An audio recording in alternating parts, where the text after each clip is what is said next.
இது மகிமை நேரம்.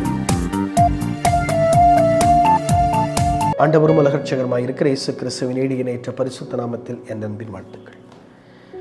ஏசாயா எழுதின தீர்க்கதரிசன புஸ்தகம் 38ஆம் அதிகாரத்தை நீங்கள் வாசித்து பார்ப்பீர்கள் என்று சொன்னால், அங்கே ஒரு காரியம் தெளிவாய் நமக்கு சொல்லப்பட்டிருக்கிறது. எசேக்கியா என்கிற ராஜாவை குறித்து.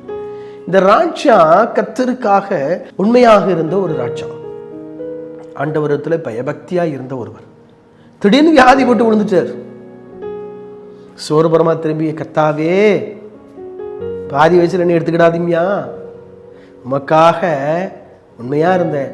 உடனே அடுத்த நிமிஷம் தீர்க்கதரிசியா இருக்க ஏசாயாவை அனுப்பி சொல்றாரு, எப்பா அவனுக்கு 15 வருஷம் கூட்டி கொடுத்துட்டான்ப்பா, கூட்டி கொடுத்துட்டேன்னு சொல்லிரு அப்படின்னு சொல்லி அனுப்பிடுறாரு. ஒரு ஜெபம், ஒரு கண்ணீரின் ஜெபம், அவ்வளவுதான். கர்த்தர் தான் சொல்லி அனுப்புறாரு, எப்ப அவன் வீட்டு காரியத்தை ஒழுங்குபடுத்துப்பா, முடிஞ்சு போச்சுப்பான்னு சொல்லி அனுப்புறாரு. எல்லாத்தையும் செட்டில் பண்ணிடு, முடிஞ்சிட்டு உனக்கு அவ்வளவுதான், அவனை எடுத்துக்கொள்ள போகிறேன், நீ என்கிட்ட வர போற, முடிஞ்சிட்டு. ஆனா அவ அழுத உடனே ஆண்டவர் திருப்பி ஆண்டவர் சொல்லி அனுப்புறாரு, எப்பா எப்பா சொல்லியிருப்பா எசேக்கியாட்ட, எக்ஸ்டெண்ட் பண்ணி கொடுத்துட்டேன், அவனுக்கு லைஃபை எக்ஸ்டெண்ட் பண்ணி கொடுத்துட்டேன். ஏன் இந்த ஜெபத்தை ஏன் ஆண்டவர் ஏற்றுக்கொண்டார்? ஏன் கர்த்தர் தான் சொல்றாரு, எப்ப உன் லைஃப் முடிஞ்சு போச்சு, உன் வாழ்க்கை முடிஞ்சு போச்சு, கர்த்தர் தான் சொல்லி அனுப்புறாரு. ஆனா அதை கர்த்தர் தான் மாத்துறாரு. ஏன் தெரியுமா? தேவ திட்டம். ஆண்டவர் மாறி மாறி மாறி மாறி திட்டம் மாத்துவாரா? இல்ல, மாத்த மாட்டார். அவர் திட்டம் ஒன்று. நீங்க ஏன் மாத்தினார்? அப்போ சொல்றாரு, ஒண்ணு சொல்றாரு ஒழுங்குபடுத்துங்கிறாரு, ஆனா எக்ஸ்டெண்ட் பண்ணிட்டேன்னு சொல்றாரு. ஜெபித்த எசேக்கியா ராஜா அவருக்கு உண்மையாக இருந்ததினாலே அவருடைய உண்மையை பார்த்த கர்த்தர், அவருடைய கண்ணீரை கண்ட ஆண்டவர், கண்ணீரை கண்ட ஆண்டவர் அவருக்காக மனம் இறங்கி அங்கே அற்புதம் செய்கிறார். மனம் இறங்கி அற்புதம் செய்கிறார்.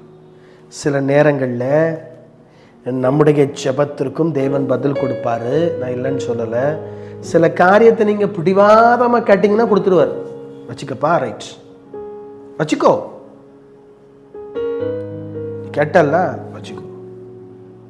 ஆனா அதற்கு பின் நாட்களில் நீங்க பார்த்தீங்க அப்படின்னா, ஐயோ அந்த காரியத்தை ஏன் கேட்டோம். இதே எசேக்கியா இடத்துல ஆண்டவர் சொல்றாரு, எப்பா எல்லாம் வந்தான்ல, ஒருத்தன் வந்தான்ல, உன் பீரோல இருந்து எல்லாத்தையும் திறந்து காட்டினல்ல, எதுக்கு திறந்து காட்டின?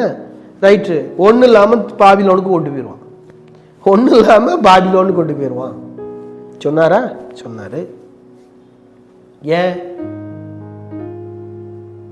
அங்கே இவர் தேவ திட்டத்தை மீறினார்.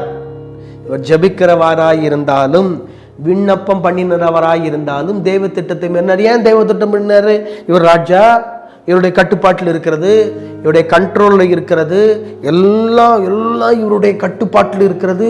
அதனால இவர் திறந்து காட்டினாரு. ராஜா ஏன் திறந்து காட்டக்கூடாது? வேதம் தெளிவாய் சொல்லுகிறது, இஸ்ரவேலுடைய சேனைகளினுடைய தலைவர் அல்லது இஸ்ரவேலுடைய இராணுவத்திற்கெல்லாம், இஸ்ரவேலுக்கெல்லாம் ஒரே ராஜா கிறிஸ்து. தேவமா அவருக்கு ராஜா. இவங்க ஒரு ராஜா வேணும்னு கேட்டாங்கன்னா ஒரு ராஜாவை கொடுத்திருக்கிறார்கள். ஆனா எல்லாவற்றிற்கும் தலைவர் அவரு. அப்ப அவர்கிட்ட அவர் கேட்கணும், தீர்க்கதரிசிகிட்ட கேட்டிருக்கணும், இப்படி வர்றாங்க, இப்படி காட்ட போறேன், காட்டலாமா வேண்டாமா, கர்த்தர் என்ன சொல்ற? ஏன்னா அங்க இருக்கிற அத்தனையும் கர்த்தருடைய சொத்து. ஏன்னா இஸ்ரவேல் கர்த்தருடைய சொத்து. அப்ப அங்க இருக்கிறதெல்லாம் கர்த்தருடைய சொத்து, அது கர்த்தருக்கு சொந்தமானது. கர்த்தருடைய ஆளுகை ராஜாவாய் இருந்தாலுமே அது முழுவதும் கர்த்தருடைய ஆளுகைக்கு உட்பட்டது. அப்ப கர்த்தர்கிட்ட கேட்கணும். கேட்காதனால பிரச்சனை. இதே மாதிரிதான் உங்களுடைய லைஃப், உங்களுடைய அனுபவம். கர்த்தர்கிட்ட கேட்டு முடிவு பண்ணுங்க. உலகம் 1000 பேசுங்க உங்களை குறிச்சு, உலகம் உங்களை குறிச்சு 1000 சொல்லும், உலகம் உங்களை குறிச்சு 1000 பேசும்.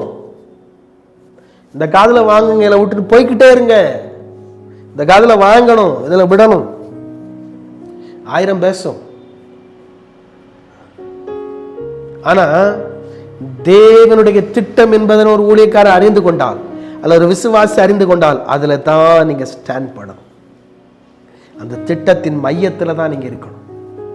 அந்த திட்டத்தின் மையத்தை விட்டு நீங்க வெளியே, எவ்வளவு பெரிய பிரச்சனை உங்களுக்கு வரட்டுமே, எவ்வளவு பாடுகள் வரட்டும், அந்த திட்டத்தின் மையத்துல இருந்தே பாருங்க. அதை விட்டு ஒரு நாள் லிஃப்ட் பண்ணி உங்களை கொண்டு வருவார். லிஃப்ட் பண்ணி கொண்டு வருவார்.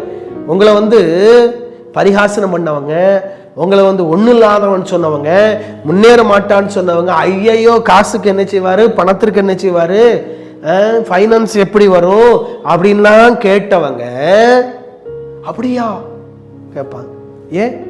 தெய்வ திட்டம். ஃபைனான்ஸுக்கு என்ன செய்வாங்க, காசுக்கு என்ன செய்வாங்க அப்படின்லாம் கேட்குறாங்கல்ல. இவங்களுக்கு என்ன அப்படின்னா, நீங்கள் நல்லா தெரிந்து கொள்ள வேண்டும், தேவன் மேலே முழுமையான நம்பிக்கை விசுவாசமும் இல்லை. அப்படி இருக்கவங்க தான் இந்த கேள்விலாம் கேட்பாங்க. கர்த்தர் அழைச்சிருக்கிறார, ஓகே கர்த்தர் நடத்துவார் அப்படின்னு போறவன் தாங்க உண்மையான ஊழியன், உண்மையான விசுவாசி. உண்மையான ஊழியன், உண்மையான விசுவாசி. சில ஊழியர் இருக்கிறாங்க, ஊழியமே இல்லை, வெளியே யாருமே கூட மாட்டேங்காங்க, ஜோம் பண்ணிக்கிட்டு இருக்க, பெரிய ஊழியங்க. நீங்கள் ஊழியனாக பயன்படுத்தப்பட்டு கொண்டிருக்கிறீர்கள், அறிஞ்சுக்கிடணும். வீட்டில் உட்காந்து தேவ சமூகத்தில் உட்காந்து ஜபிக்கிறீங்களா? நீங்கள் ஒரு ஊழியம் செய்றீங்கன்னு ஜபிக்கிறீங்க. உங்க முழங்கால் பலருக்காக உங்களுடைய முழங்கால் ஊந்தி ஜபிக்கும் பொழுது அந்த ஜபத்திற்கு பதில் வரும். யார் மூலமா? உங்களுடைய மூலமா. நீங்கள் ஜபித்த ஜபத்திற்கு தேவன் கேட்டு பதில் கொடுக்கிறார். அது எவ்வளவு பெரிய ஊழியம். துண்டு பிரதி கொடுக்குறாங்க ரோட்ல, இஸ் அ மினிஸ்ட்ரிங்க, அது ஊழியங்க. எல்லாம் ஊழியம் தான். இதுதான் ஊழியம், இதுதான் ஊழியம் கிடையாது அப்படி நீங்க திங்க் பண்ணீங்கன்னா, அப்படி நீங்க பேசுனீங்கன்னா, நீங்கள் இருக்கிற இடம் சரியானது அல்ல. ஏன்? ஊழியத்துக்கு நீங்க ஓனர் கிடையாது. ஒரு விசுவாசியும் ஊழியனும் ஊழியத்துக்கு ஓனர் கிடையாது. அவர் தான் ஓனர்.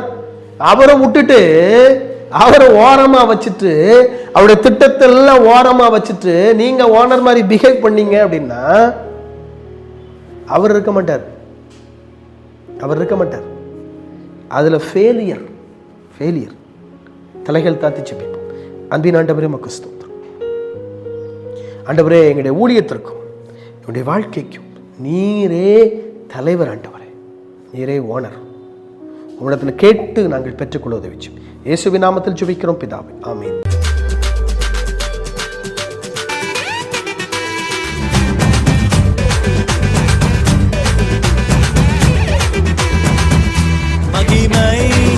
மகிமை